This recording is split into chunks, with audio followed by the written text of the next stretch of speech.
বেগম খালেদা জিয়াকে উপহার দেওয়ার জন্য ঢাকায় যাচ্ছে ৩৫ মনের কালো মানিক।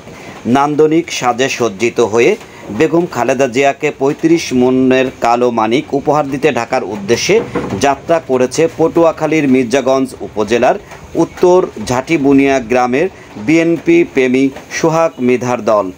বৃহস্পতিবার সকাল ৯টায় ৩টি ট্রাক সহ ৫০ জন বিএনপি কর্মী নিয়ে ওই ইউনিয়নের উত্তর ঝাটিবুনিয়া গ্রামের নিজ বাড়ি থেকে তিনি রওনা দেন।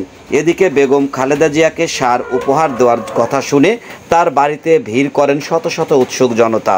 আপনারা দেখতে পাচ্ছেন এই ৩৫ মনের কালো মানিকটি বেগম খালেদা জিয়াকে উপহার দেওয়া হবে। দর্শক দেখতে পাচ্ছেন সুসজ্জিতভাবে সবার গায়ে রয়েছে বিএনপির লোগো সম্বলিত ধানের শীষের সবার সাদা গেঞ্জি, সঙ্গে রয়েছে অভিজ্ঞ ব্যান্ড দল। তাদের ঢাকের বাদ্যের সুর এবং কাঁসার ঝনঝনিতে মুখরিত পুরো এলাকা। এছাড়া মিনি ট্রাকটি সাজানো হয়েছে তাজা ধানের শীষ দিয়ে।